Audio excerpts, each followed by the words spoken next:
Hey everyone, welcome back to Farzzology, and today in this video I'm gonna show you how to create this beautiful retro Halftone effect in Photoshop. This effect is super fun and beginner friendly, and you can use this in posters, social media posts, cover design or any other creative project. So let's get started. Alright, the first thing we will do is convert our photo to black and white. To do this, go to the bottom of your layers panel, click the adjustment layer icon and choose black and white. Next, we want to enhance the contrast of the image, so add a levels adjustment layer from the same adjustment icon. Now tweak the black and white sliders, depends on your photo, and create a defined base for the halftone dots to show up clearly later on.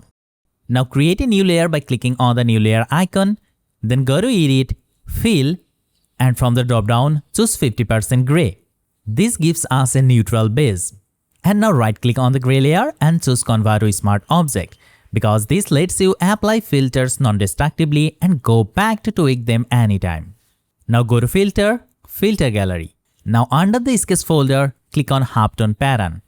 Set the pattern type to dot, that's the classic halftone look. And now adjust the size and contrast sliders. Play around with it based on your image. Now let's add a bit of grungy texture. Click on the plus icon at the bottom right of the filter gallery to add a second filter. This time, choose Tone Edges from the Sketch section. And then adjust the sliders. Image balance controls how much detail is shown. Smoothness and contrast give it a rough, organic edge. And then hit OK when you are done.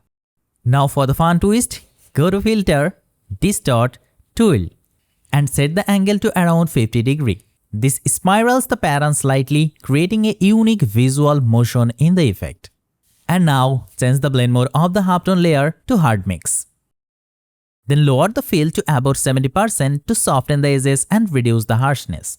The basic thing is done. Now let's give it a stylish faded vibe.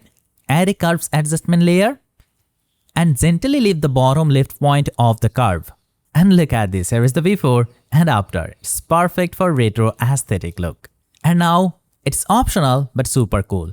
Add a gradient map to introduce color. Choose any gradient you like from the Photoshop, or you can make your own color combo.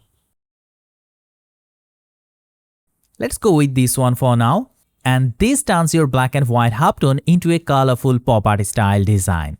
So that's done. Let's look at the before and after. From a plain photo to a detailed, textured, eye-catching halftone art piece. You can apply this effect to portraits, landscapes, and even typography for posters. If you found this video helpful, hit the like button, leave your comments, and don't forget to subscribe.